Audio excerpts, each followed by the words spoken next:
ও যতদিন পর্যন্ত দায়িত্বে ছিল, ক্ষমতা ছিল, 14টা কাজ করেছিল। আমি এই 15.5 বছরের সাথে মিলিয়ে দেখেছি, যারা পালিয়েছে 2 বোন একসাথে, ওরা 15টা কাজ করেছিল। ওদের চাইতে এরা এক কাঠি বেশি। যে আয়ামে আর আওয়ামী প্রায় একই। ওদের পাথর নবীজির বুক থেকে আল্লাহ সরিয়েছিলেন, পিঠ থেকে জহরকা, আর আমাদের বুকের ওপর থেকে আল্লাহ এ পাথরটা সরিয়েছে, আমরা এখন কথা বলতে পারছি। খলাকাল ইনসান আল্লামাহুল বায়ান, আমি মানুষ বানিয়েছি আর কথা বলা শিখিয়েছি। কথা বলা শিখিয়েছে নাকি ওনারা? বলতো মোবাইল কে দিয়েছে? মোবাইলে কথা বলি, আমার বাবা টাকা দিয়ে বসে, মোবাইল কে দিয়েছে? আরে আল্লামাহুল বায়ান শব্দের ব্যাখ্যায় আমি দেখেছি, এই যে মানুষ কথা বলতে পারে, এটা পৃথিবীতে কেউ দেয়নি। এ শক্তি দিয়েছে কে? তামাম দুনিয়া সব যদি এক জায়গায় হয়ে চেষ্টা করে, আপনার মুখ দিয়ে কথা বের করতে পারবে না। বিজ্ঞান এখন প্রমাণ করছে, কয়েক ইঞ্চি জায়গা এখান থেকে কথা বের হতে 27টা স্তর পার হওয়া লাগে। 27টা ধাক্কা খায়, এরপর একটা কথা তৈরি হয়। আর হাদিসের ব্যাখ্যা জানিয়েছে, প্রত্যেকটি স্তরে একটা করে ফেরেশতা বসে আছে। এ ওর কাছে, ও ওর কাছে, ও ওর কাছে, এভাবে দেয়, শেষ পর্যন্ত এই মুখের গর্ত দিয়ে একটা কথা বের হয়। একটা ফেরেশতা যদি বলে না আমি এ দায়িত্বে আর নেই, সারা জীবনেও কথা বলতে পারবেন না। কি দয়া আল্লাহ করেছেন, চিন্তা করেছেন? উনি নিজের হাতে যে 5টা জিনিস রেখে দিয়েছেন, কাউকে দেননি। শ্রবণ শক্তি, দর্শন শক্তি, বাক শক্তি, আকেল শক্তি আর ঘ্রাণ শক্তি। এর ভেতরে বাক শক্তি আছে না? বলেন না কেন? এজন্য কথা বলার যোগ্যতা দিয়েছে কে? অথচ বাক শক্তি রুদ্ধ করে রেখেছিল যারা এই 15.5 বছর, তারা আল্লাহর ভাষায় জালিম। কারণ যেখানে যেটা দরকার উনি সেট করে দিয়েছে, সেইটা আপনি উল্টিয়ে অন্য জায়গায় নিয়ে যেতে চান। এই যে বললাম 15টা কাজ তারা করেছিল, তার ভেতরে একটা এইটা সমকামিতা। এই কথা বলেন, আল্লাহর পুরা সিস্টেম তারা পাল্টিয়ে ফেলেছে। পৃথিবীতে একটা সাগর আছে, ডেড সি, মৃত সাগর, সেখানে কোনো প্রাণী বাঁচে না। এই সমকামিতা করার কারণে তাদের উপর আল্লাহ গজব দিয়েছিল। আমাদের দেশটাকে এরকম ডেড সি বানানোর জন্য অনেকে গোপন ষড়যন্ত্র এখনো মেতে আছে। ঢাকাতে মানবতার অফিস খোলার নামে এরা সমকামিতার অফিস খুলতে চায়। এদেশে একটা মুসলমান বেঁচে থাকতে আমার মনে হয় আল্লাহর বিরুদ্ধে যায় এমন কোন কাজ হতে দেওয়া হবে না ইনশাআল্লাহ। আল্লাহ রাব্বুল আলামিন বলেন, আলাম তারা ইলাল্লাযীনা বাদদালু নি'মাতাল্লাহি কুফরা ওয়া আহাল্লু কওমাহুম দারাল বাওয়ার ইলা আখিরি আয়াত। সূরা ইব্রাহিমের ভেতরে আল্লাহ বলেন, হে নবী আপনি কি দেখেননি ওই মানুষগুলোর দিকে যারা আল্লাহর নিয়ামতকে পাল্টিয়ে ফেলেছি কুফরি দিয়ে। কুফর মানে ঢেকে ফেলা, কুফর মানে আল্লাহ পাক যেভাবে যেভাবে যা দিয়েছেন ওইটাকে যারা পাল্টিয়ে ফেলতে চায়, ঢেকে ফেলতে চায়, এই মানুষগুলোকে আল্লাহ পাক বলেন আপনি দেখেন না কেন ওদের দিকে একটু? আলাম তারা ইলাল্লাযীনা বাদদালু নি'মাতাল্লাহ। দুনিয়া তৈরি হওয়ার পর থেকে আজ পর্যন্ত, এখান থেকে কিয়ামত পর্যন্ত যত মানুষ দুনিয়ায় আসবে, যুজ্জিনা লিন্নাসি হুব্বুশ শাহাওয়াতি মিনান নিসা, যেই 9টা জিনিসের উপরে আল্লাহ আকর্ষণ তৈরি করে দিয়েছে, আমাদের কাছে লোভনীয় করে দিয়েছে, তার ভেতরে নারী একটা। কে বলছে? সুতরাং নারীর প্রতি পুরুষের আকর্ষণ এটা বানিয়েছে কে? এইটা পুরা আজ উল্টিয়ে যারা পুরুষে পুরুষে বিয়ে করবে, মেয়েতে মেয়েতে বিয়ে করবে। কুষ্টিয়ায় 3 দিন আগে 2 জন মহিলা বলছে আমাদের বিয়ে দিয়ে দিন, না হলে আমরা মরে যাব। তোমরা যদি বিয়ে করবে তা আমরা কি ঘাস কাটছি? আমাদের কি দরকার? আল্লাহ সিস্টেম করে দিলেন যে পুরুষের প্রতি নারী, নারীর প্রতি পুরুষের আকর্ষণ, এটা আমি আল্লাহ বানিয়েছি। যুজ্জিনা লিন্নাস হব্বুস শাহাওয়াতি মিনান নিসা, 1 নম্বরে মেয়ে লোকের নাম। সেটা যারা পাল্টিয়ে ফেলতে চায় তারা কাফের। আল্লাহ বলেন বাদদালু নি'মাতাল্লাহি কুফরা ওয়া হাল্লু কওমাহুম দারাল বাওয়ার। ওই মানুষগুলো জাহান্নামের যে ঘর, এই দারুল বাওয়ারের দিকে, জাহান্নামের ঘরের দিকে জাতিকে তারা পরিচালিত করতে চায়।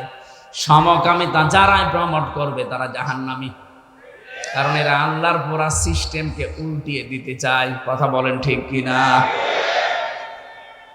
একজনকে নিয়োগ নিয়ে কয়েকদিন খুব তোলপাড় চলছিল এই একটা কারণে, উনি সমকামিতা প্রমোট করতেন।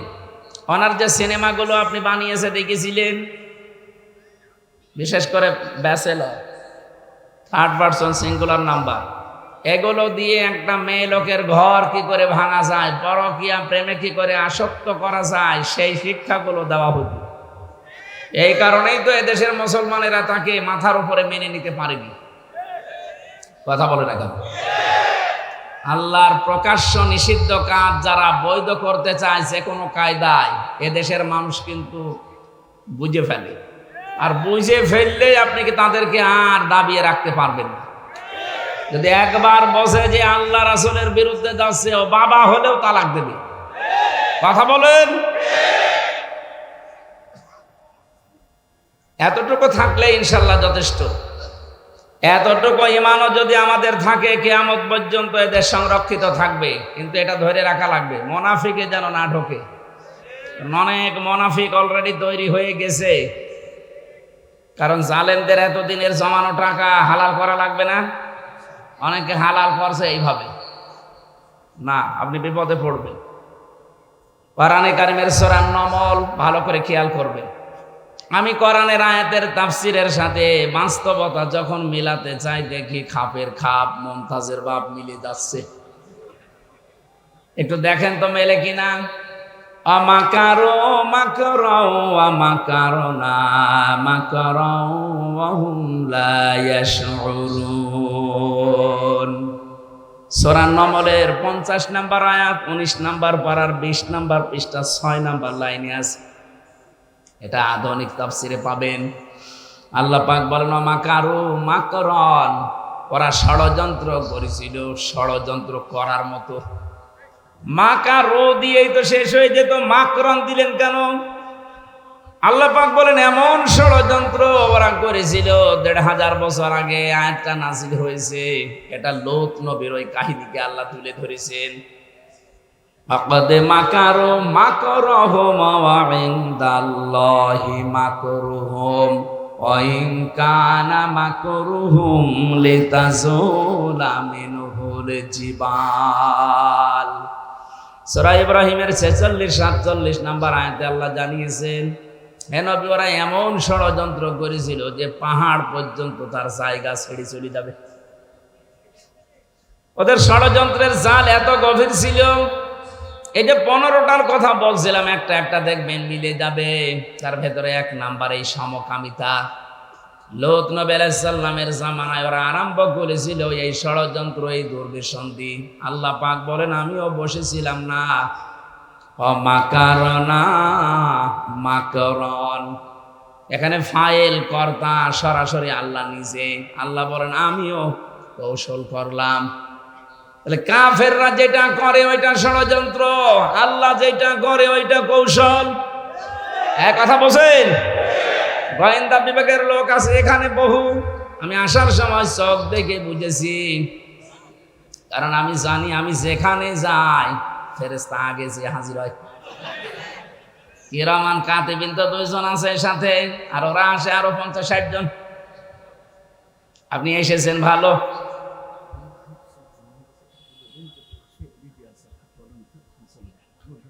রোড ঘাট পুরা জাম হয়ে গেছে। আশপাশে বলে ওই যে কি এলইডি না কি লাগানো আছে, সেখানে যান যদি জায়গা পান।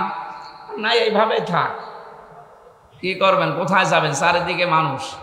আমি যতদূর আসলাম তো মানুষই পেয়েছি। কোনো জায়গায় যাওয়া যাবে না, দাঁড়িয়ে আছেন বসে আছেন, দরকার হয় জায়গা পেলে শুয়ে পড়েন, কিন্তু কথা বলবেন না। আমার অনুরোধ, কথা বলবেন না। 1 ঘন্টা সময় দেওয়া যাবে না। খেয়াল করে করে মিলাবেন, কোরআনের একটা শব্দ আপনাকে হেদায়েতের পথ বলে দেবে ইনশাআল্লাহ। আর মাঝে মাঝে একটু গল্প করে নেবেন নাকি? হ্যাঁ, একটু গল্প করে নেবেন, আপনার খুব জরুরি হলে গল্প করে নেবেন।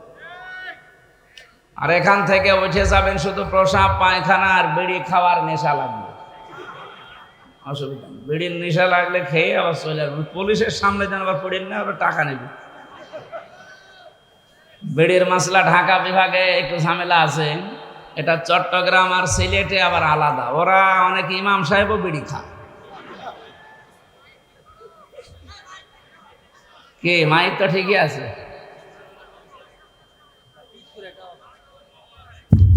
না? এই মাইক যারা নিয়েছেন কি কয় ওনারা কয়?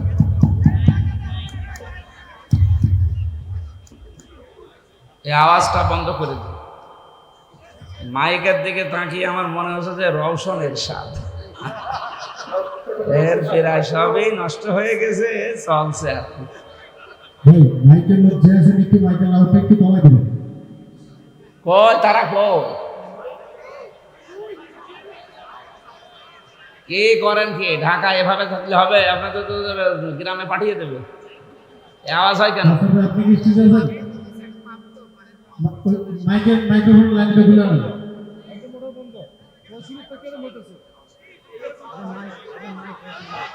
মাইকের প্যানেলে যান, মাইকের প্যানেলে গিয়ে তো বলেন মাইক্রোফোনটা বন্ধ করতে। কোনটা? হাসান ভাই নিচে মাইকের প্যানেলের ওখানে যান। মাইকের লোক মাইকের প্যানেলের ওখানে গিয়ে বলেন মাইকের নয়েজটা বন্ধ করতে। আমার ইনপুটে কোনো নয়েজ নাই, নয়েজ আউটপুট মাইকে। কোনটা বন্ধ করব? সুবহানাল্লাহ আলহামদুলিল্লাহ লা ইলাহা ইল্লাল্লাহ, সুবহানাল্লাহ আলহামদুলিল্লাহ লা ইলাহা ইল্লাল্লাহ, লা ইলাহা ইল্লাল্লাহ।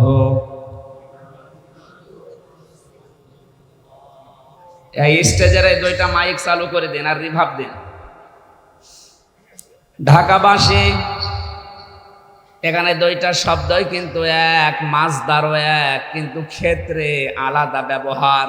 আল্লাহর ক্ষেত্রে হবে কৌশল আর কাফেরদের ক্ষেত্রে ষড়যন্ত্র।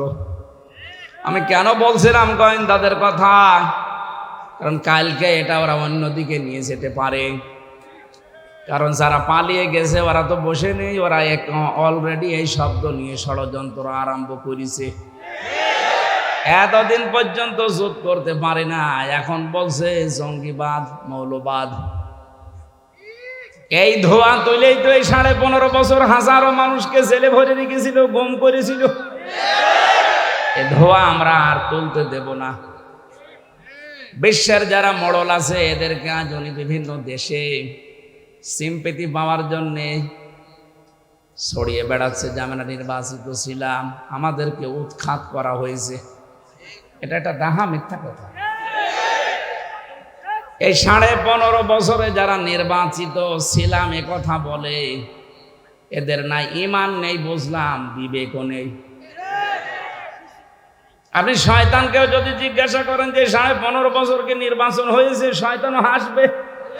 এ কি বলে গো? আরে নির্বাচন হয় যে পদ্ধতিতে, তার নাম নির্বাচন। তার নাম কি? আপনি যে নির্বাচিত দাবি করছেন, এটা হওয়া লাগে নির্বাচনের মাধ্যমে। 15.5 বছর তো নির্বাচনই হয়নি, আপনি দাবি করেন কি করে?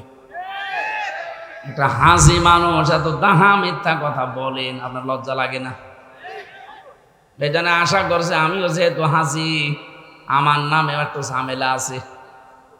আপনাকে এই মিথ্যা শুনলে মানুষ তখন আর হাসি বলবে না, বলবে পাঁচি। এটা আবার আমার গায়েও লাগতে পারে, এই জন্য আমি নিজের বাঁচানোর জন্য বললাম হাসি হয়ে আর মিথ্যা বললেন না। কথা বলে না কেন? এই জন্য এখান থেকে আমি যেটা পেয়েছি, হুয়া জিতাবাকুম ওয়া মা জাআলা আলাইকুম ফিদ্দীনি মিন হারাজ। আল্লাহ পাক বলেন তিনি সে আল্লাহ যিনি তোমাদেরকে নির্বাচিত করেন। তাহলে নির্বাচিত করার দায়িত্ব কার? পদ্ধতি হচ্ছে নির্বাচন। লক্ষ লক্ষ নবীর উম্মত থেকে আল্লাহ নির্বাচন করে করে আমাদেরকে নির্বাচিত করে এই দুনিয়ায় পাঠিয়েছেন। কথা বলেন না কেন? আপনি আল্লাহর সিস্টেম ওই 15 বছরে পাল্টিয়ে ফেলেছিলেন। আল্লাহ যে একটা সিস্টেম দিয়েছিল যে নির্বাচনের মাধ্যমে নির্বাচিত হয় আমার উম্মতে মুহাম্মদীরা, সেইটাও পাল্টিয়ে আন্দাজে দাবি করতেন আমরা নির্বাচিত, অথচ নির্বাচন দেওয়ার আগে আপনি 154 জন ঘোষণা দিয়ে দিয়েছেন। এতটুকু শেষ করেননি, দিনের ভোট রাতে করে ফেলেছেন। নির্বাচন হলো কবে? আর একবার তো আমি ছেলেছিলাম না, আমি যা বলছি এটা বাস্তবতা। আপনি মিথ্যা কথা আর বলবেন না, কারণ তামাম দুনিয়ায় আপনার কথাগুলো গেলে মানুষ এখন মনে করে মনে হয় পাগল হয়ে গেছে। আর পাগল হওয়ারই কথা। এক মুরব্বী লোক দৌড়াচ্ছিল উর্দু শ্বাসে, ছেলের সাথে পথে দেখা, ছেলে বলছে আব্বা এত জোরে কোথায় যাও? বলছে ওরে ভাই গরু হারিয়েছে। টের তো পাও না, গরু হারিয়েছে। চিন্তা করছে কি ভাইলো, বাবা আমারে ভাই বললো মানে? বাড়িতে এসে বলছে আম্মা আমি মরে যাব। কেন? আব্বা আমারে ভাই ডেকেছে। কি বলিস? মানুষের সামনে আব্বা আমারে ভাই বলেছে, আমি আর জীবন রাখবো না। ঠিক আছে আগেও আসো। বাড়িতে আসার পরে বলছো গো তুমি নাকি ছেলেকে ভাই বলে ফেলিস। বলছো ওরে মা গরু হারালে ওরকম হয়।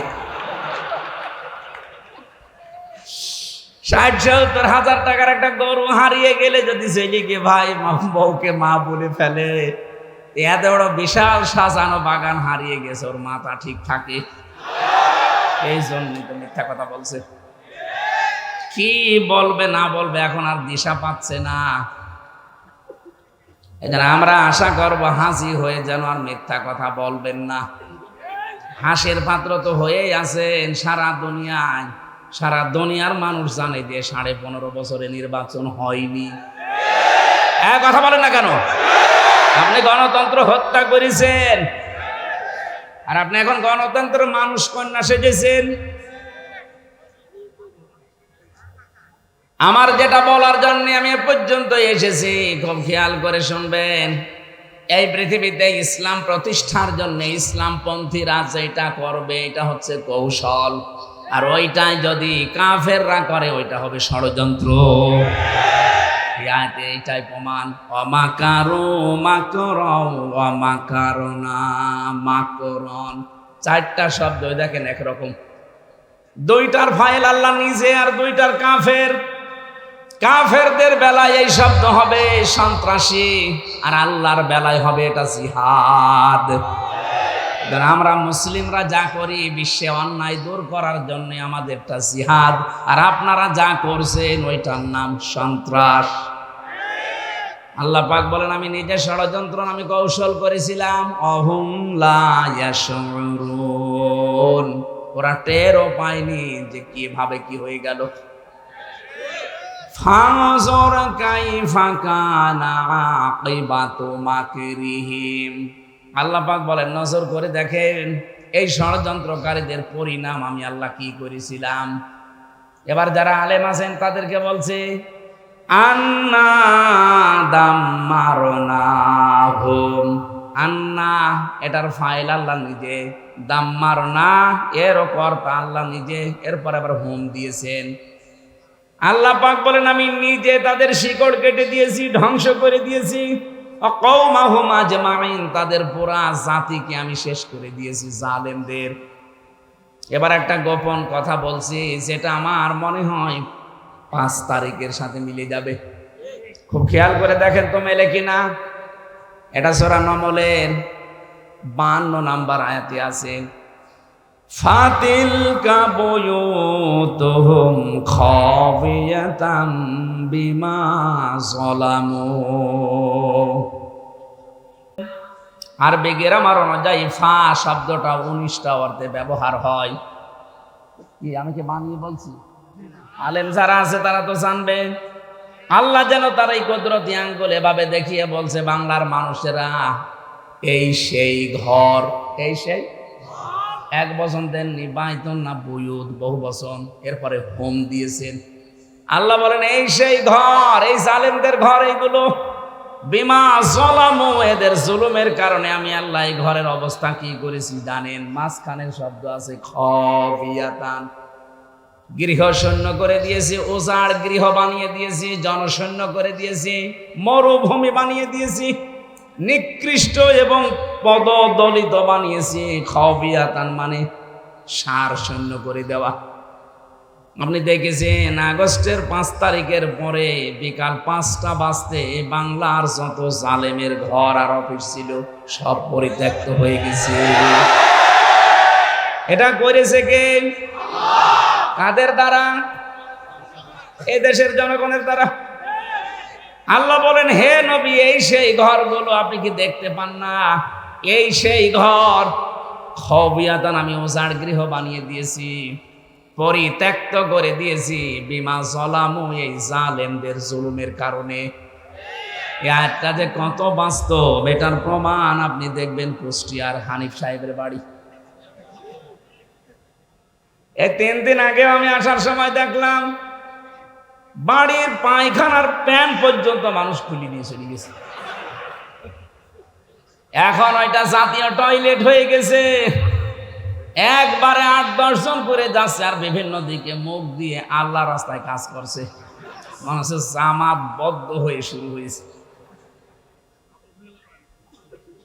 আমি চিন্তা করলাম 8-10 জন একসাথে যাচ্ছে কি করে? কারণ আছে। কয়েকদিন আগের পেপারে দেখলাম ওই যে বড় ঘর যেটা ঢাকাতে, এত আবেগ নিয়ে মানুষ সেখানে যেত চুমা খেত ঘরে, অথচ ঘরটা এখন পরিত্যক্ত। 3 মাসের ব্যবধানে ওইটা এখন টয়লেট হয়ে গেছে। কি কথা বলছে না কেন? আপনি যান এখন দেখে আসেন, এক একজন এক এক দিকে মুখ দিয়ে সবাই একসাথে কাজ করছে। আমি বললাম না এর ভেতরে একটা কারণ আছে। কারণ কি? 16 সালে হজে গিয়েছিলাম, কাবা শরীফ তাওয়াফ শেষ করার পরে আমি একটু উপরে গেলাম, যে দেখি পেটে চরম ব্যথা। এক পুলিশকে ডাক দিয়ে বললাম, ইয়া সাদেক টাল, ভাই বা বন্ধু, এতক্ষণ আমার ভালোই লাগছিল, হঠাৎ আমার পেটে ব্যথা, খুব যন্ত্রণা করছে, এখানে ফার্মেসি কোথায়? আমার এখন পেটে ব্যথা করছে, কারণ কি? ফার্মেসিতে যাওয়া লাগবে, আপনি একটু দেখিয়ে দেন আমারে। পুলিশ আমারে বলছে, ইয়া হাজিউল হজ্জা তাই না বিলা দুকা। ও হাজি, দেশ কোথায়? যে তুমি বাংলাদেশ। বাংলাদেশ থেকে এসেছি। পুলিশ আমারে ওর ভাষা দিয়ে বলছে, হাজি আপনি জানেন না এটা কোন জায়গা?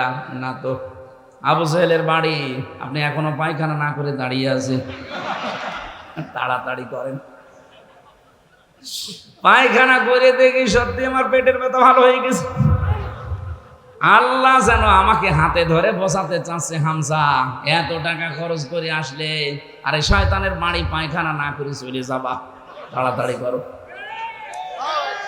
আমার তো মনে হচ্ছে ঠিক 2024 সালের 5 আগস্টের পর থেকে অনেকের বিভিন্ন রোগ দেখা দিচ্ছে, এ রোগ ভালো হওয়ার জন্য এখন এই কাজ করছে। এর পরের শব্দটা আমি বলার জন্য এই পর্যন্ত নাই, আমি আসতাম না, এবার আসে। এর শিক্ষাটা কি? আল্লাহ পাক বলেন, ইন্না ফি যালিকা লাআয়াতাল লিকাওমিন ইয়ালামুন। মাঝখানে লাম আছে, এটা লামে তাকিদ। আল্লাহ পাক নিজে গ্যারান্টি দিচ্ছেন এর ভেতরে শিক্ষা আছে। কি আছে? কাদের জন্য? লিকাওমিন ইয়ালামুন, যারা জ্ঞানী, এই জাতির জন্য শিক্ষা এখানে আছে। এখন আমার প্রশ্ন, শিক্ষাটা কি? মুফাসসিরিন ইকরাম জবাব দিয়েছেন, শিক্ষা এই, আল্লাহ পাক যখন কোনো এলাকাকে খাবিয়াতান বানিয়ে দেন তাদের জুলুমের কারণে, পরবর্তীতে যারা ওই জায়গায় বসবে তারা যেন চিন্তা ভাবনা করে জীবন চালায় যে আমরাও যদি জালেম হয়ে যায় আমাদেরও বাড়ি ঘর কিন্তু এরকম পরিত্যক্ত হয়ে যাবে। এই জন্য আগামীতে যারা চেয়ারে বসবেন তারা চিন্তা ভাবনা করে চালাবেন।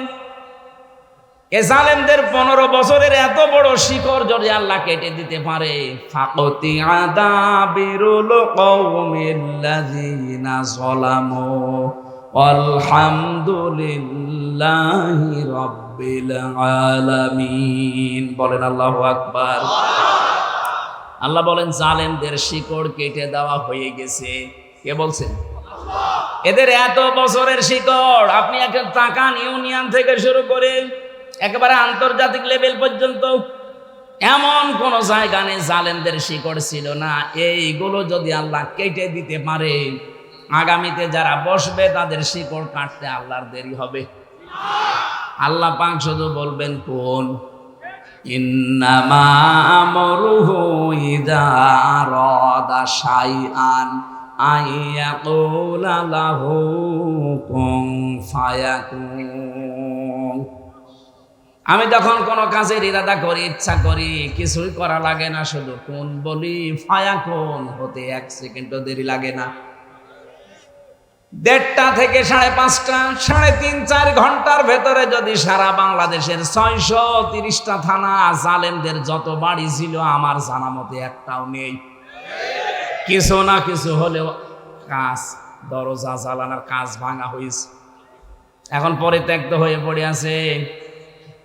চুয়াডাঙ্গায় যিনি ছিলেন, সেলুন, চুল কেটে বেড়াতো।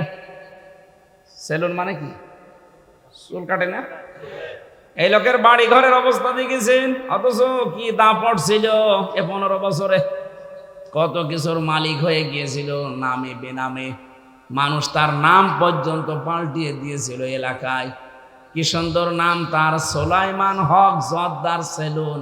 ওরা নামই পাল্টিয়ে নাম দিয়েছে হনুমান।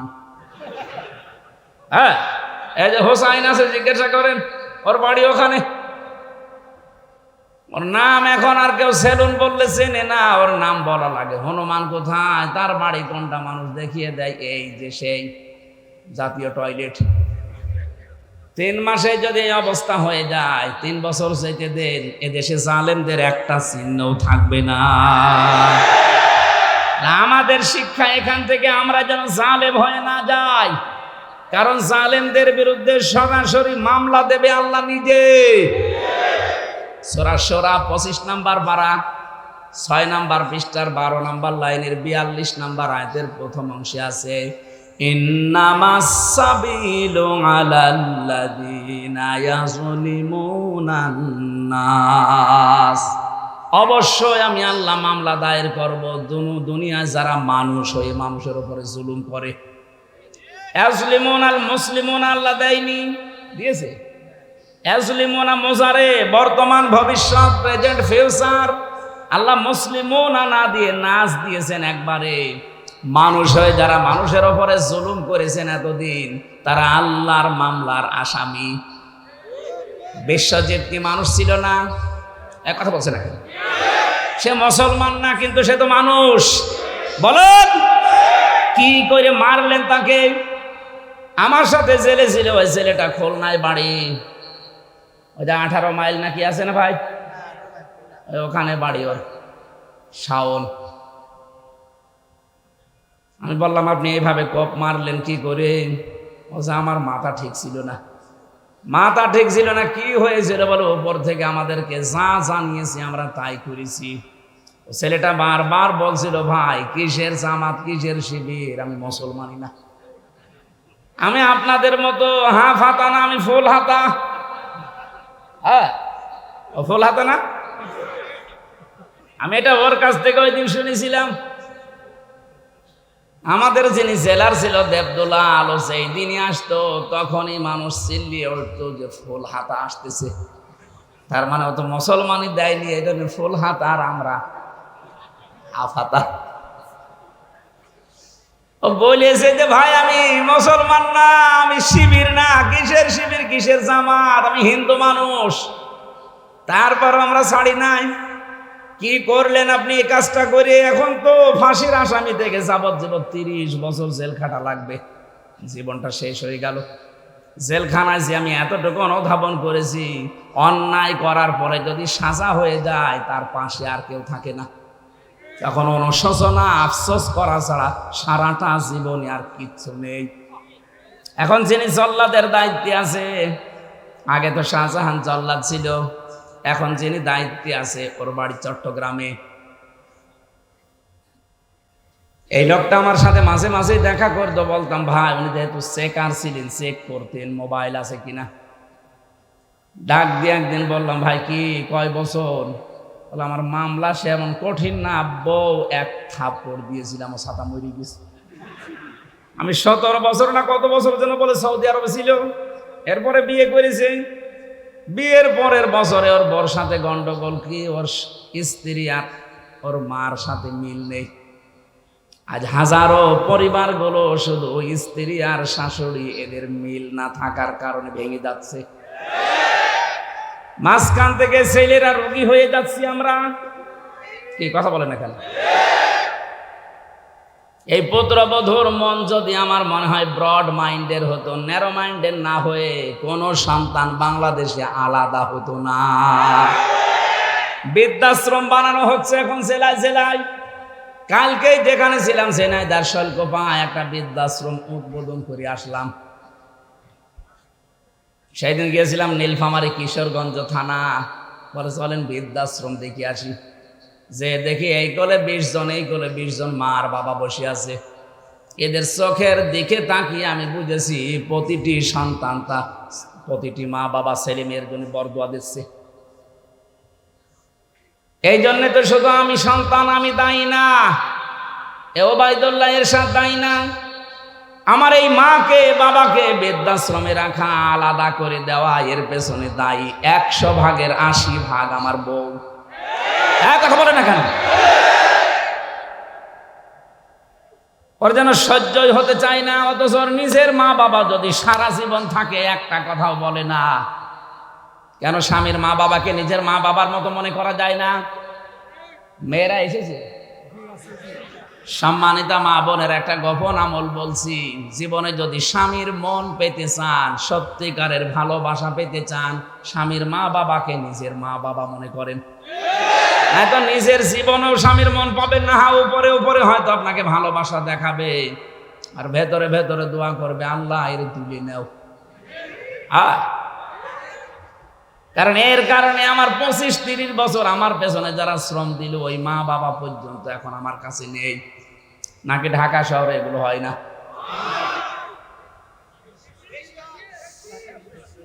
ঢাকাবাসী কোন মহিলা, কোন স্ত্রী যদি চায় যে আমার স্বামী আরো বেশি দিন বেঁচে থাক, আমার স্বামীর সম্মান, আমার স্বামীর সন্তান, আমার স্বামীর এই প্রভাব প্রতিপত্তি, টাকা পয়সা, এগুলো আরো বেড়ে যাক, নবীজি বলেন ওই মহিলার উচিত তার স্বামীকে সব সময় তাকিদ দেওয়া, স্বামী তুমি যাই করো না কেন রক্তের সম্পর্কগুলো অটুট করো।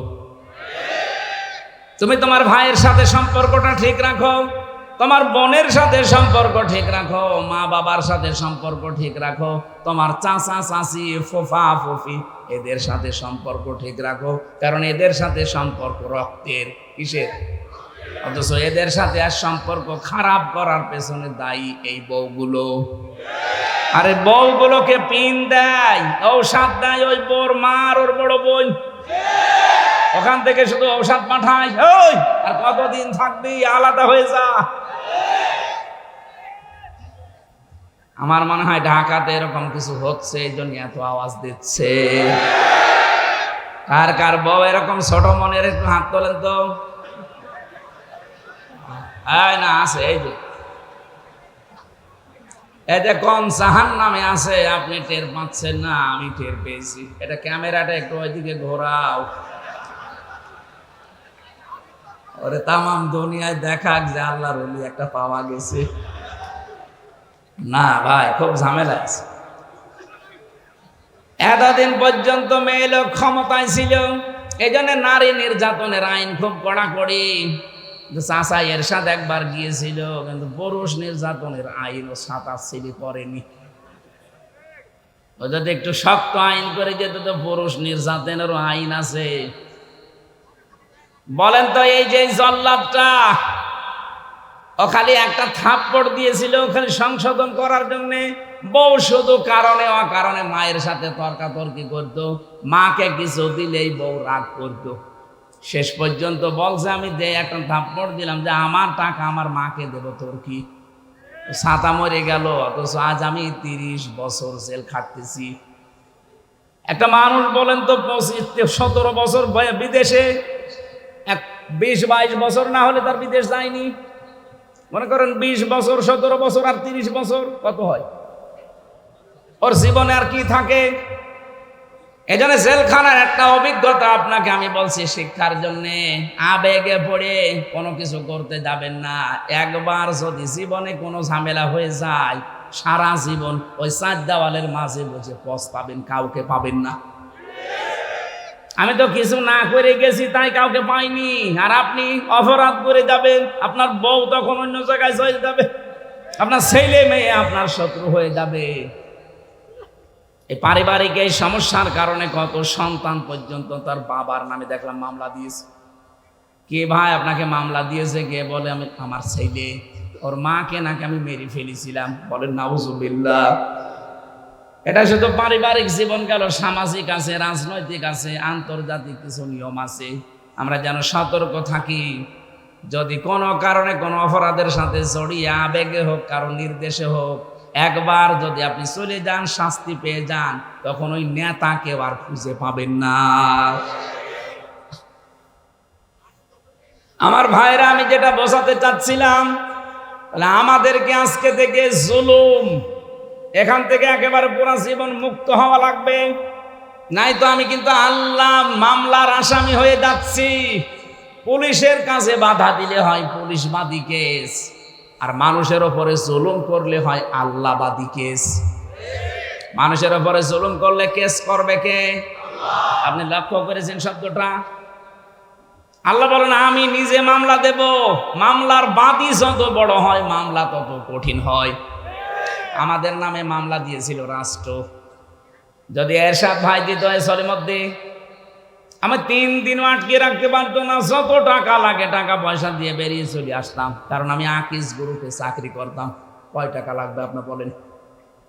এমন মানুষ মামলা দিয়েছে, টাকা না লাল দাগ দিয়েছে, যতবার তুলবেন মামলায় জামিন হবে না। এই জন্য মামলার বাদী যত বড়, কেস তত কঠিন হয়। এখানে আল্লাহ পাক নিজে মামলার বাদী জালেমদের বিরুদ্ধে। সুতরাং এই 15.5 বছরে 1628টা চেয়ারে যারা ছিল এই দেশে, প্রত্যেকেই আল্লাহর মামলার আসামি। কেউ ডাইরেক্ট, কেউ ইনডাইরেক্ট, এরা আল্লাহর মামলার আসামি। এদের কোনো মাপ নেই। আল্লাহু লা ইয়াহদিল কওমাজ জালিমিন। ইয়াহদি মোজারে, বর্তমান, ভবিষ্যৎ, প্রেজেন্ট, ফিউচার। আল্লাহ বলেন জালেমদের আমি হেদায়েত দিচ্ছি না, দেবো না। এই জন্য জালেমদের কপাল পুড়ে গেছে। দুনিয়াও আপনার শেষ, আখিরাত তো শেষ হয়ে গেছে। জালেমদের চোখের দিকে, মুখের দিকে এখন তাকালে দেখবেন শুধু চিন্তা, চিন্তা আর চিন্তার ছাপ। আরে ভাই, জেলে তো আলেমরাও ছিল, কই তাদের মুখে দেখতাম হাসি। আর এখন আজকে কর্নেল ফারুক খানের দিকে তাকান, চেহারা দেখেই মনে হচ্ছে ওর সব শেষ হয়ে গেছে। কি হতাশার ছাপ চেহারার ভেতরে। কোরআনে কারিম আল্লাহ 1500 বছর আগে ওদের এই মুখের ছাপের কথা জানিয়েছে। আল্লাহ পাক বলেন সূরা আনামের 44 নম্বর আয়াতের মাঝের অংশে এটা আছে, হাত্তা ইদা ফারিহু বিমা উতু আখাদনাহুম বাগতাতান ফাইদাহুম মুবলিসুন। ওরা যখন আল্লাহর দানকৃত নিয়ামত পেয়ে আনন্দে আত্মহারা হয়েছিল, হঠাৎ করে আমি আল্লাহ তাদেরকে ধরলাম। এদেরকে ধরেছে কে? ছাত্র জনতা মিলে শুধু ধরে নাই, আল্লাহ বলেন আমি ধরেছি ওদেরকে। ফাইদাহুম মুবলিসুন। ওরা হতাশ হয়ে গেছে, ওরা নিরাশ হয়ে পড়েছে। ওদের চেহারার দিকে আপনি তাকিয়ে দেখবেন যত রকমের চিন্তার ছাপ এই চেহারার ভেতরে ফুটে উঠেছে। ইন্নামা নুমলি লাহুম লিয়াজদাদু ইসমা ওয়া লাহুম আযাবুম মুহিন। মানুষের পাপ যখন পরিপূর্ণ হয়ে যায়, তখন আল্লাহ তাদেরকে অপমানজনক শাস্তি দেয়। অপমান তো এরকম, মাথায় তো দড়ি আমারও দিয়েছিল। ওদের ওয়াইজ মাথায় দড়ি, ওদেরকে দেখলে মানুষ পচা ডিম মারছে। আর আমাদের মাথায় দড়ি দেখলে পুলিশ পর্যন্ত কাঁদতো। এক কথা বলছে না কেন? নিজে দেখেছি, হয়তো বাধ্য হয়ে পারতো না কিছু করতে, কিন্তু কাঁদতো। সিসি ক্যামেরার কারণে ওইদিকে তাকিয়ে চোখের পানির দিকে দেখতাম, কাঁদতেছে। আচ্ছা হুজুর, আপনাকে একটু আমি সিঙ্গাড়া কিনে দেবো, ওই যে সিসি ক্যামেরায় ওই শয়তানরা দেখতে পাচ্ছে, ও দেখলে আমার চাকরি চলে যাবে। কিন্তু আমার সহ্য হচ্ছে না, আমার মনে হয় চাকরি ছেড়ে চলে যায়, কিন্তু উপায় নেই বলে আমি করছি। কিন্তু আপনি আমারে মাফ করে দিয়ে। না, আপনার আর কি। আমার মাথায় দড়ি দিয়ে নিয়ে আমি হাসতাম, জালেমদের কাজ কারবার দেখে। কি করছে এরা, শুধু দড়ি দেয়নি, হাতে হ্যান্ডকাপ পেছনে বেঁধে দিত, মাজায় দিত দড়ি, হাত পায়ে দিত ডান্ডা বেড়ি, মাথার উপরে দিয়েছে সেই লোহার টুপি, বুকে দিয়েছে সেই বুলেট প্রুফ জ্যাকেট। মনে হচ্ছে যে কি নিয়ে যাচ্ছে, অথচ কিছুই না।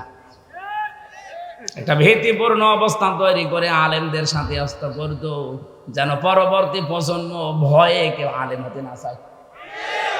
জালেমদের কিন্তু জাতে মাতালো তালে ঠিক আছে, ওরা এমন এমন অবস্থা করতো। আরে ভাই, আপনি আল্লামা মামুনুল হককে আপনি জেলে রাখবেন, রাখেন, এত ফষ্টি নষ্টি করার দরকার কি? কি অবস্থায় তারা নিয়ে যেত দেখেছেন? হুইল চেয়ারে করে, লোকটার মাথায় ব্যথা, হাঁটতে পারে না, পায় হাতের মধ্যে সেই কি হাতের ভেতরে ভর দিয়ে তার যাওয়া লাগতো।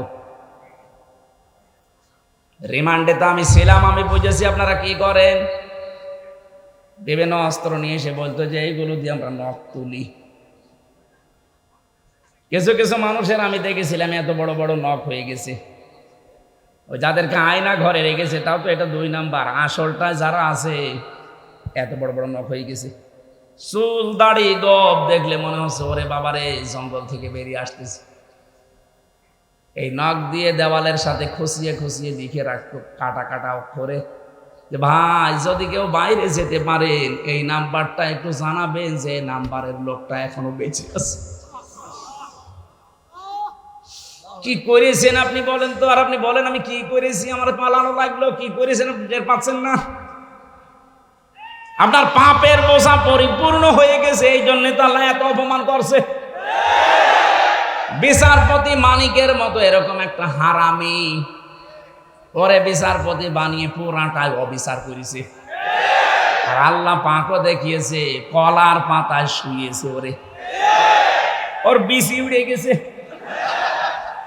সংসার করার কাজ শেষ।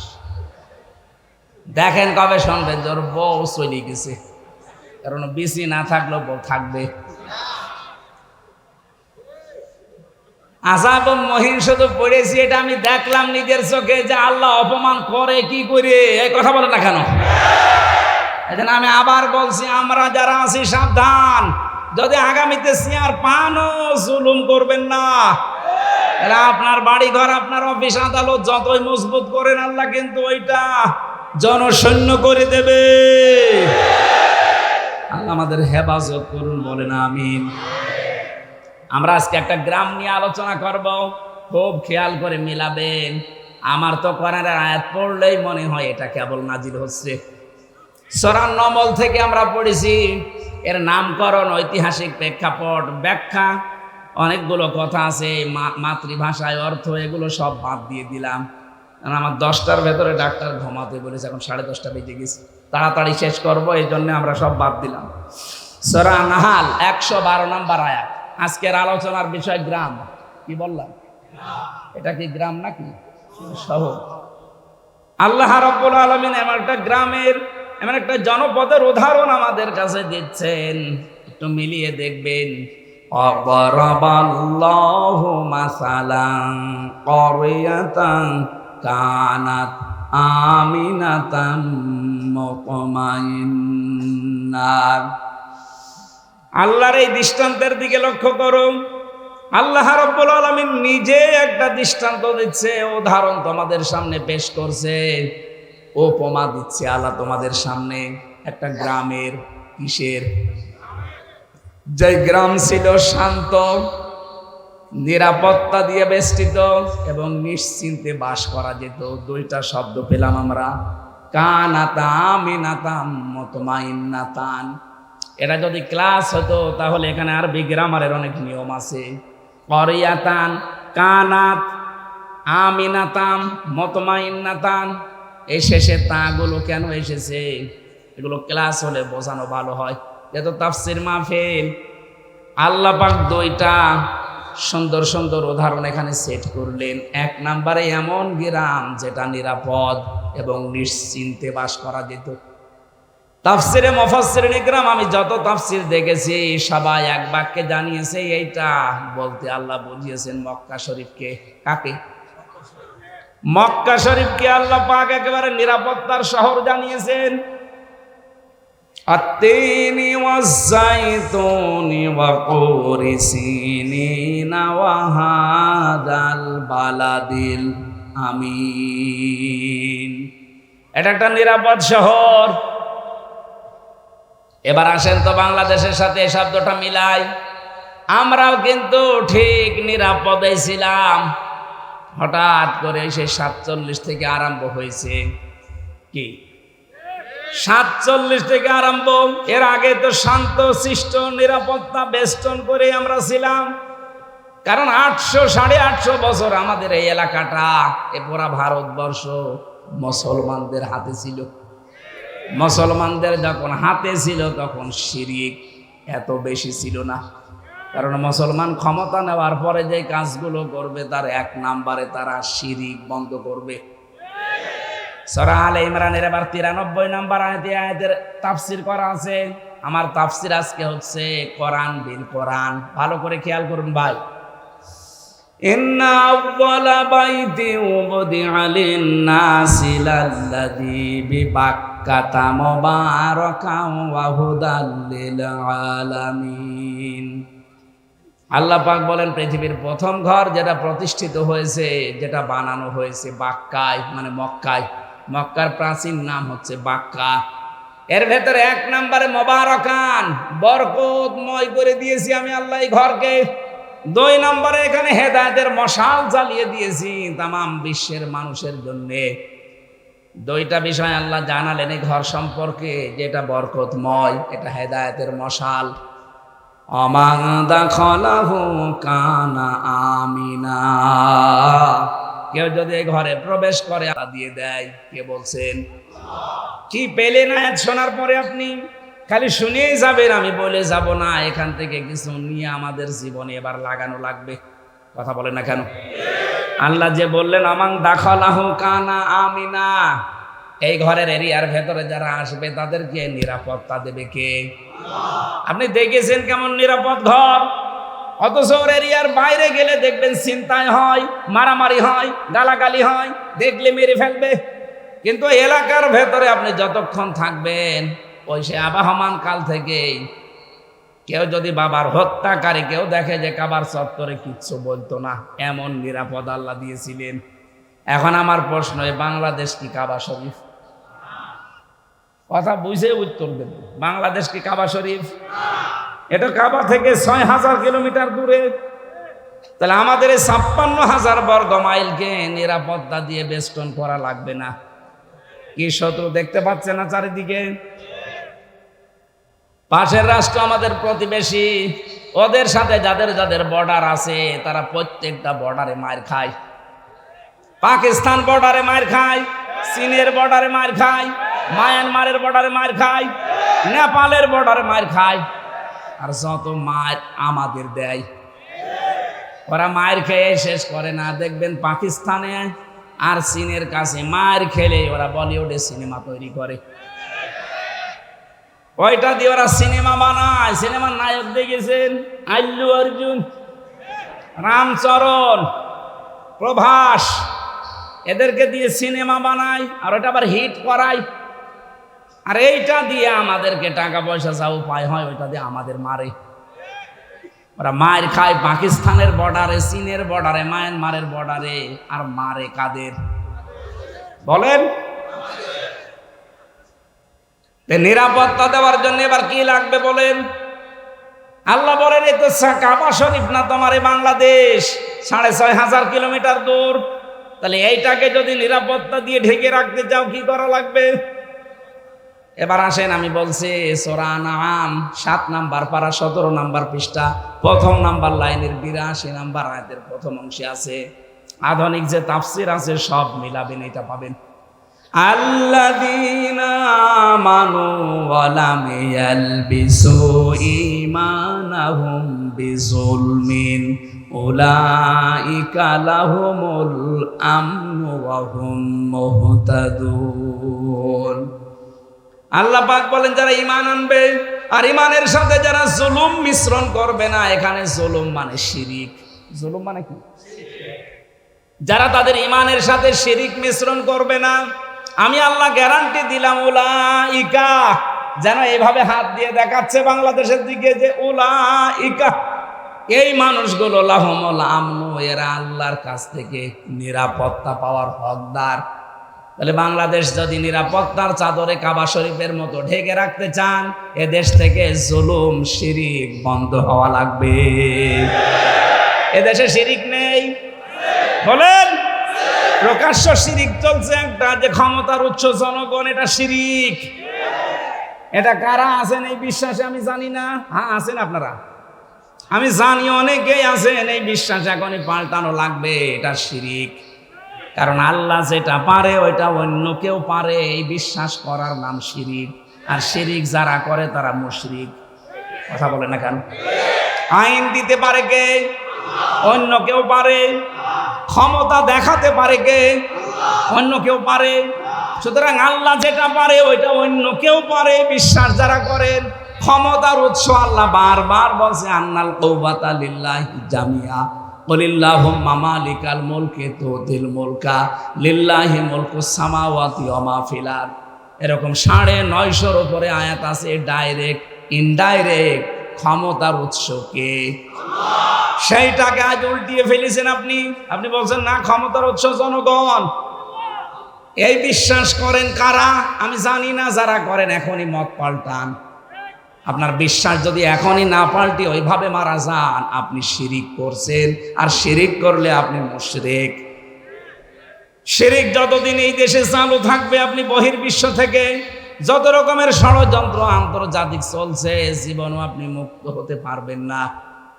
আমরা একটা গেড়া কলের ভেতরে পড়ে আছি, একদিকে আমেরিকা আর একদিকে রাশিয়া। কোন দিকে যাবেন? যেদিকে যাবেন ওই দিকেই মার খাবেন। রাশিয়ার দিকে ঝুঁকে আসলে আমেরিকা মারবে, আমেরিকার দিকে গেলে রাশিয়া মারবে।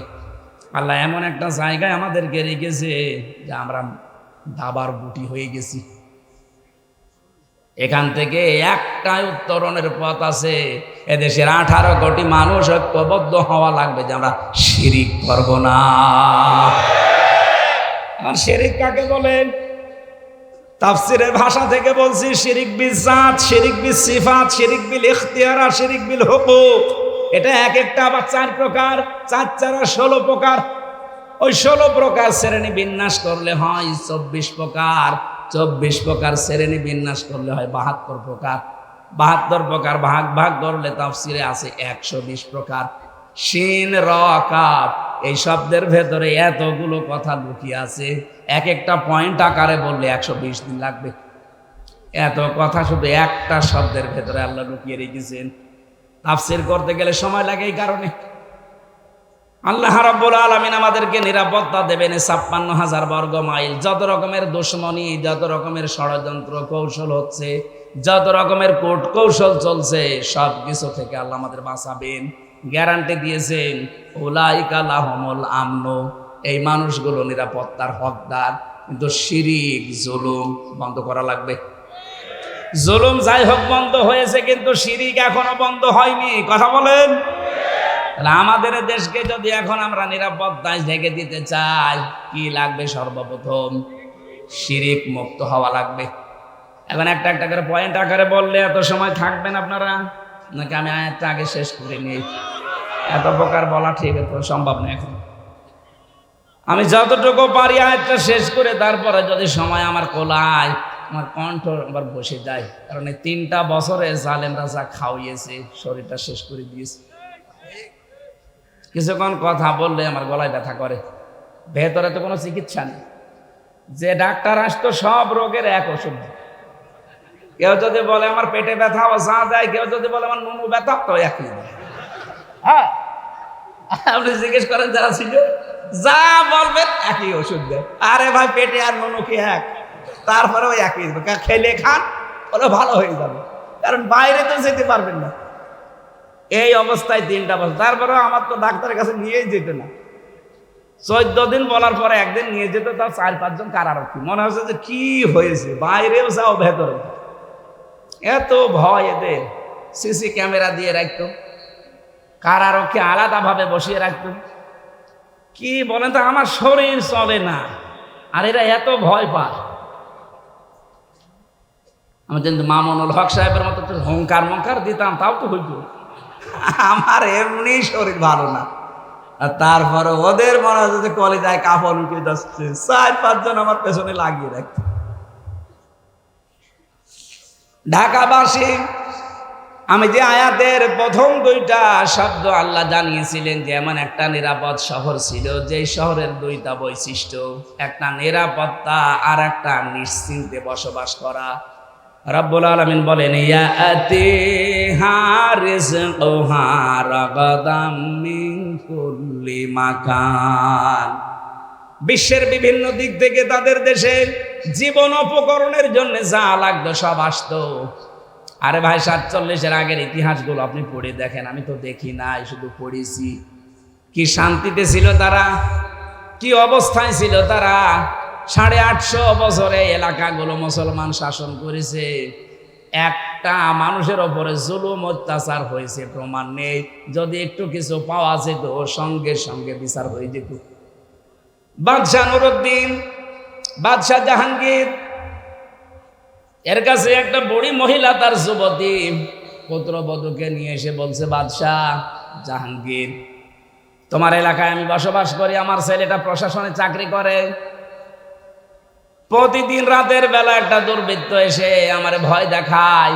আমার এই পুত্রবধূ খুব সুন্দরী, তার ইজ্জত সম্ভ্রম লুণ্ঠন করার জন্য তোমার কাছে বিচার দিয়ে গেলাম। আজকে রাতটা যদি নিরাপত্তা দিতে পারো আমাদের দাও, যদি না দিতে পারো তাহলে আমি সকালে এখান থেকে চলে যাব। যাওয়ার আগে একটা কথা বলে গেলাম, তুমি যে আল্লাহকে বিশ্বাস করো, কিয়ামতের দিন ওই আল্লাহর সামনে তোমার বিরুদ্ধে আমি নিজে মামলা দেব। বাদশাহ জাহাঙ্গীর কোনো কথা বলে না, চলে গেল বুড়ি মহিলা রাগ করে। যাওয়ার সময় বলছে, বাদশাহ আমি কিন্তু তোমাকে হতে দেখেছি, জন্ম নিতে দেখেছি, আমার সামনেই তুমি জন্ম নিয়েছো, একটা কথারও জবাব দিলে না। ঠিক আছে, আমি গেলাম। কিয়ামত তো বিশ্বাস করো, কিয়ামতে হবে তোমার সাথে দেখা। রাতের বেলা হযরতে বাদশাহ জাহাঙ্গীর রহমতুল্লাহ আলাইহি উনি চলে গেলেন রাতে ঘোড়া নিয়ে। যে দেখলেন প্রাচীরের কাছে একটা ঘোড়া বেঁধে রাখা আছে, আর ভেতরে আওয়াজ হচ্ছে, বাঁচাও বাঁচাও। উনি নিজের ঘোড়াটা পাশে রাখলেন, পাঁচির টপকিয়ে ভেতরে ঢুকলেন। বুড়ি মহিলাকে ডাক দিয়ে বলে যে টিম টিম করে আলো জ্বলছে, আলোটা লিভিয়ে দাও। ভেতরে যাওয়ার পরে ওনার পুত্রবধূর শরীরের উপরে যে অত্যাচার চালাচ্ছিল ওই ছেলেটা, ওই দুর্বৃত্ত, নিজে মাথাটার চুল ধরলেন, তরবারি বের করে 1 কপি আলাদা করে দিলেন। বুড়িকে এসে বলে, ঠিক আছে এবার আলো জ্বালাও। আলো জ্বালানোর পরে তিনি দেখলেন, দেখার পরে বললেন, আলহামদুলিল্লাহ। বুড়িকে ডাক দিয়ে বলে, 1 গ্লাস পানি নিয়ে আসো। পানিগুলো তিনি 3 ঢোকে পান করলেন। ডাক দিয়ে বলেন, বুড়ি সকালে আমার সাথে যাবে, দেখা হবে তোমার। সকালে পুত্রবধূ নিয়ে গেছে রাজদরবারে। ডাক দিয়ে বলে, বুড়ি এসেছো, তুমি কি জানো কেন আমি তোমাকে বাতি নিভিয়ে দেওয়ার জন্য বলেছিলাম? বলে, না জানি না। তুমি যখন আমার কাছে নালিশ দিলে, বিচার দিলে, ওই সময় থেকে আমার মনের ভেতরে একটা আশঙ্কা হচ্ছিল যে আমার বাড়ির এত কাছে আমার ছেলে ছাড়া এই দুষ্কর্ম করার সাহস কারো হবে না। মনে মনে ভাবলাম আমার ছেলে আমার এই মেরে ফেলা লাগবে। রাতের বেলা গিয়ে দেখি যখন এই চিৎকারের আওয়াজ, মেয়েটার কণ্ঠের আওয়াজ পেয়ে আমি নিজে বাবা হয়ে আমার সন্তানের গলায় ছুরি লাগাবো কি করে, এই জন্য আলো নিভাতে বলেছিলাম, যেন মায়া আমার সামনে এসে না দাঁড়ায়। 1 কপে আলাদা করার পরে আমি ছেড়ে দেবো, দেই নাই। চিন্তা করলাম আলোতে নিয়ে দেখি আসলে কার মাথা। যে দেখি না ছেলেটা আমার না অন্য কারো, তখন আমি খুশি হয়ে শুকরিয়া আদায় করে ফেলে দিলাম, আলহামদুলিল্লাহ। পানি আনতে বলেছিলাম এই জন্যই, যখন বিচার দিয়েছে ওই দিন থেকে শুরু করে ওই সময় থেকে এ পর্যন্ত এক ঢোকো পানি আমি খাইনি, কারণ তুমি কিয়ামতে বিচার দেবে, আমাকে হুমকি দিয়েছো। নিজের মাথার যে মুকুট আছে বাদশার, ওইটা ওই মেয়েটার বুকের পায়ের উপরে রাখলেন। পায়ের কাছে রেখে বাদশাহ জাহাঙ্গীর ডাক দিয়ে বললেন, বুড়ি, মুসলমানদেরকে কি মনে করো আমি জানি না, আমার যে মাথার মুকুট, এই এই এলাকাটা আমার বাপ দাদারা মিলে আমরা আজ মুসলমানেরা 850 বছর শাসন করছি। এ বিশাল সাম্রাজ্যের দাম আল্লাহর কাছে আমার এই মুকুটের যতটুকু দাম আছে তার চাইতে বেশি মূল্য তোমার এই পুত্রবধূর ইজ্জতে। ইসলাম সত্যি যদি এসে যান, কোনোদিন জোর জবরদস্তি করে আপনাকে ধর্ম গ্রহণ করানো হবে না। হয়তো আপনাকে বলতে পারি যে 4500 ধর্মের গ্রন্থ আছে দুনিয়ায়, আপনি আমাদেরটা পড়েন। বিবেক যদি আপনার একটু কাজ করে, আমি জানি কোরআন একটু বুঝে পড়লে আপনি আর অন্য ধর্মে থাকবেন না। যশোরের এক কলেজের অধ্যাপক, হিন্দু, বিসিএস ক্যাডার, স্যারকে আমি বলেছিলাম যে স্যার আপনি মাত্র 3 মাস এই কোরআন শরীফটা বাংলা পড়বেন, আপনাকে আমি মুসলমান হতে বলি না। 3 মাস পরে দেখি উনি নিজের থেকেই বলছে আমি মুসলমান হয়ে যাব। আমাদের ধর্মে কিন্তু লা ইকরাহা ফিদ্দিন, জোর জবরদস্তি নেই, জবরদস্তি নেই, বাড়াবাড়ি নেই। যদি বাড়াবাড়ি জবরদস্তি থাকতো 850 বছরে এই এলাকায় কোনো হিন্দু থাকতো না। অথচ আমরা কি দেখতে পাচ্ছি, মাত্র কয়েক বছরের ব্যবধানে আপনারা এলাকায় দায়িত্বে পেয়ে পাশের রাষ্ট্র প্রতিবেশী আপনারা, অথচ কি করছেন এখন? এখানে মিথ্যা ধোয়া তোলেন, আর ভারতে হিন্দুরা মুসলমানদের উপরে অত্যাচার করেন। আপনার আবার মানবতার কথা বলেন, আপনার মুখে মানবতার কথা মানায়। যারা মসজিদ ভেঙ্গে মন্দির বানায়, এক কথা বলেন না কেন? বাংলাদেশে একটা মন্দির ভেঙে মসজিদ বানানো হয়েছে, যদি প্রমাণ দিতে পারেন এ দেশ আপনাদের হাতে আমরা তুলে দেব। আপনারা কি ওদার মনের পরিচয় দেন? এত বড় বিশাল দেশ বলে আপনাদের জায়গা নেই, মসজিদ ভেঙে মন্দির বানানো লাগবে কোন কারণে? মসজিদগুলো ভেঙ্গে ভেঙ্গে মন্দির না বানিয়ে মানুষের কর্মসংস্থান তৈরি করেন। আপনাদের ওপর আল্লাহর দয়া, আল্লাহর মায়া মহব্বত আসবে। আল্লাহ পাক বলেন, এই যে ইয়াতিহা রিজকুহা রাগাদাম মিন কুল্লি মাকান, তাদের কাছে বিভিন্ন দিক থেকে রিজিক আসতো। ওই সময়ের কথা বলছি, সিরিয়া থেকে, ইয়েমেন থেকে, আশপাশের রাষ্ট্রগুলো থেকে জীবন উপকরণের জন্য যা লাগে আল্লাহ সব ওদের মাধ্যমে পাঠাতেন। মানুষের মনোভাবে তৈরি করে দিতেন, তারা মানবতার খাতিরে হলেও পাঠিয়ে দিত। আমরা যদি আজ আফগানিস্তানের মতো আল্লাহর উপরে ঈমান এবং তাকওয়া অর্জন করতে পারি, শুধু পাকিস্তান না, শুধু তুরস্ক না, শুধু রাশিয়া না, বিশ্বের যত মানুষ আছে তাদের ভেতরে আল্লাহ আলাদা একটা মনুষ্যত্ব তৈরি করে দেবে, মানবতা বোধ জাগিয়ে দেবে। তারা বাধ্য হবে আমাদের জন্য জীবন উপকরণ সব পাঠিয়ে দিতে। ভারত ছাড়া যদি আশপাশের সবগুলো দেশ চলতে পারে, আমি ইতিহাস পড়ে দেখেছি মায়ানমার, ইতিহাস পড়ে দেখেছি নেপাল, পাকিস্তান, চীন, ভুটান, যতগুলো দেশ আশপাশে আছে, আফগানিস্তান সহ, একটাও ভারতের সাথে, এদের সাথে সম্পর্ক না রেখে যদি চলতে পারে, 18 কোটি মুসলমানও এ মুশরিকদের সাথে সম্পর্ক ছাড়া চলতে পারবে? কোনো দরকার নেই আপনাদের সাথে আমার। প্রতিবেশীর কাজ যদি প্রতিবেশীর মতো না হয়ে, এত বড় জঘন্য প্রতিবেশী পৃথিবীর কোন রাষ্ট্রের পাশে আমি পাইনি। কয়েকদিন আগে সিঙ্গাপুর, মালয়েশিয়া, থাইল্যান্ড, কতগুলো দেশ ঘুরলাম, ওই আপনাদের মতো এরকম নিকৃষ্ট মানের প্রতিবেশী তো আমরা পাইনি। জোর যার মূল্য তার এই যদি শুরু করেন, তামাম দুনিয়ায় কিন্তু মুসলমান 2 নম্বরে আছে। আপনারা হিন্দু মাত্র 130 কোটি আর মুসলমান 200 কোটি। একজন করে যদি ধরা হয়, এ পৃথিবীতে একটা হিন্দু আর থাকবেন না। প্রতিবেশী, এই জন্য আমরা আর কিছু বলছি না। আপনার প্রতিবেশী প্রতিবেশীর মতো থাকেন। গণহত্যাকারী একজন খনিকে আশ্রয় দিয়ে এরপরে আবার মানবতার কথা বলেন, আপনাদের মুখে এটা মানায় না। লজ্জা যদি থাকে তাড়াতাড়ি ফেরত দিয়ে দেন, আমরা ফাঁসি দিয়ে দিই। কারণ বিচারক যারা আছে আপনি তাকান, অ্যাডভোকেট যারা, ব্যারিস্টার যারা, তারা বলছে উনি যা করেছে 160টার উপরে অলরেডি মামলা হয়ে গেছে, ওনারে কমপক্ষে জেনুইন ভাবে 100 বার ফাঁসি দেওয়া যাবে। 100 বার লাগবে না, একবার দিলেই তো শেষ। আপনারা নিজেরা বলতেন যে আমাদের স্বামী স্ত্রীর সম্পর্ক কিসের স্বামী স্ত্রী।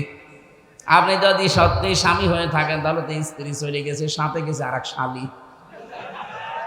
এই দেশ থেকে আমরা যারাই দেখি বিদেশে যাই, তারা রেমিটেন্স যোদ্ধা, তারা টাকা পাঠায়, অথচ এই 2 জন আজ 3 মাস 4 দিন হয়ে গেল একটা টাকাও পাঠায় না। কেউ স্বামীর পকেট মারেন, কেউ দুলাভাইয়ের পকেট মারেন।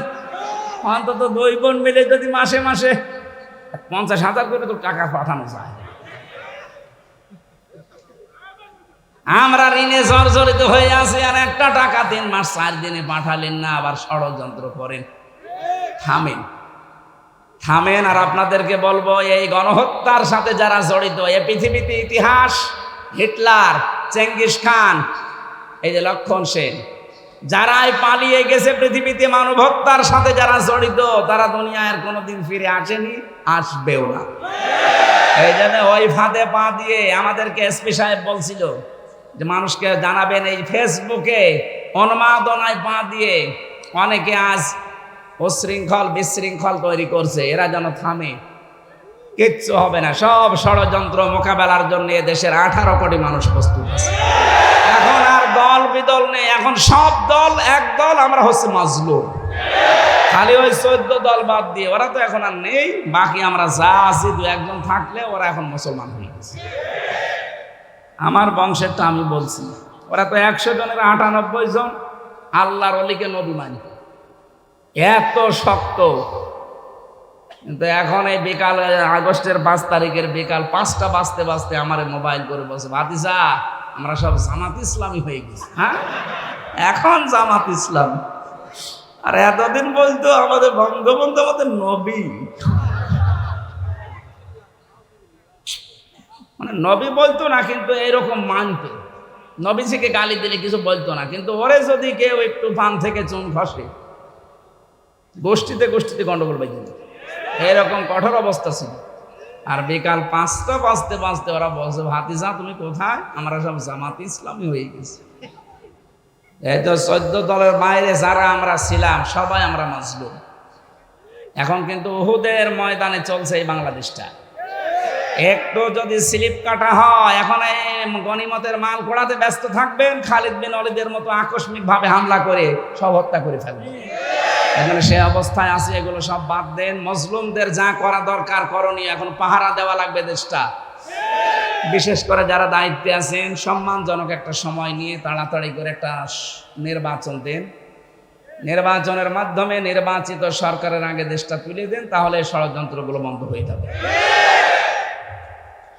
আল্লাহ পাক বলেন, ফাকাফারাত বিআনউমিল্লাহি ফাযাকাহাল্লাহু লিবাসাল জু'i ওয়াল খাউফি বিমা কানু ইয়াসনাউন। এই মানুষগুলো আমার আল্লাহর নিয়ামতের কুফরি করেছিল। এখানে নিয়ামতের 2টা অর্থ পেয়েছি। 1 নম্বরে আল্লাহর নবী। আল্লাহর নবীকে আল্লাহ কি করে দুনিয়ায় পাঠিয়েছিলেন? নিয়ামত। কি করে বলেন তো? লাকাদ মান্নাল্লাহু আলাল মুমিনিনা ইয বা'আসা ফীহিম রাসূলাম মিন আনফুসিহিম। অবশ্যই তোমাদের উপরে যারা মুমিন তাদের উপরে আল্লাহর দয়ায় যে তোমাদের ভেতর থেকে আল্লাহ একজন রাসূল পাঠিয়েছে, অথচ সেই রাসূলকে তারা মিথ্যাবাদী প্রমাণ করেছিল, মিথ্যাবাদী তারা অপবাদ দিয়েছিল। আল্লাহ এর পরের আয়াতে জবাব দিয়েছেন, ওয়ালাকাদ জাআহুম রাসূলুম মিনহুম ফাকাযযাবুহু ফাআখাযাহুমুল আযাবু ওয়া হুম যালিমুন। অবশ্যই তাদের কাছে রাসূল এসেছিল তাদের মধ্যে একজন, কিন্তু তারা তাকে মিথ্যা প্রতিপন্ন করেছিল। এই কারণে আমি আল্লাহ তাদেরকে ধরেছিলাম, কারণ তারা জালেম ছিল। তাহলে জুলুম করার এখানে একটা পদ্ধতি পেলাম, যারা দুনিয়াতে আল্লাহর পাঠানো রসুলদের সাথে মিথ্যা প্রতিপন্ন করে তাদেরকে কষ্ট দেয়, আল্লাহ পাক তাদের ওপরে দুইটা শাস্তি পাঠায়। এক নম্বরে ক্ষোধা, দুই নম্বরে ভয়। আমার প্রশ্ন, এখন রসুল দুনিয়ায় আছে? কথা বলেন। তাহলে ওয়ালাকাদ জাআহুম রাসূলুন এই শব্দটা ভুল। বলেন, রাসূল নেই কিন্তু রাসূলের নায়েব আছে, নায়েবে রাসূল আছে, উত্তরাধিকারী আছে। এই যে ইরশাদ, এটা নায়েবে রাসূল। কি এরশাদ? মানে এই সেম এরশাদ না, এই এরশাদ। এটা নায়েবে রাসূল, কারণ নামের আগে আলেম লেখা আছে। এদেশে যারা আলেম, এরা আল্লাহর নবীর উত্তরাধিকারী। আল উলামা ওয়ারাসাতুল আম্বিয়া। এই আলেমদের সাথে যদি এখন কেউ বিয়াদবি করে, তাদের যদি অত্যাচার, জুলুম, নির্যাতনের ভেতরে ফেলে দেয়, দুইটা শাস্তি আল্লাহ জমিনে পাঠাবে।